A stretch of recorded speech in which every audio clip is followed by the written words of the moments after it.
ഇടുക്കി നെടുങ്കണ്ടത്ത് യുവാവിന് കുത്തേറ്റ് മരിച്ച സംഭവത്തിൽ ആത്മഹത്യ എന്ന നിഗമനത്തിലേക്ക് പോലീസ്.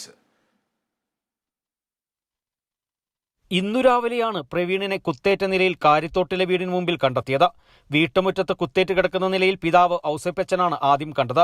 സ്ഥിരമായി മദ്യപിച്ച് ബഹളമുണ്ടാക്കുമായിരുന്നു പ്രവീൺ. ഇന്നലെ രാത്രിയിലും പ്രശ്നങ്ങൾ ഉണ്ടാക്കിയിരുന്നു. ഇതിനെ തുടർന്ന് പിതാവ് അടുത്ത ബന്ധുവീട്ടിലാണ് ഇന്നലെ രാത്രിയിൽ കഴിഞ്ഞത്.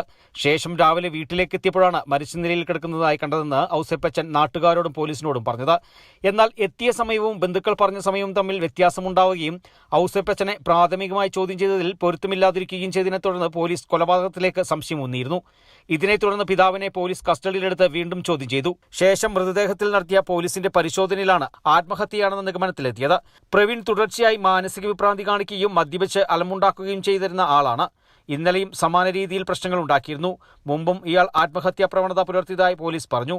കഴുത്തിൽ ആദ്യം 2 മുറിവുകൾ ഉണ്ടാക്കുകയും തുടർന്ന് ആഴത്തിൽ കുത്തുകയുമായിരുന്നുവെന്നാണ് പോലീസിന്റെ പ്രാഥമിക നിഗമനം. ഇടുക്കി മെഡിക്കൽ കോളേജിൽ പോലീസ് സർജന്റെ സാന്നിധ്യത്തിൽ പോസ്റ്റ്മോർട്ടത്തിന് ശേഷം മൃതദേഹം ബന്ധുക്കൾക്ക് വിട്ടു നൽകും. Kerala vision news, Idukki.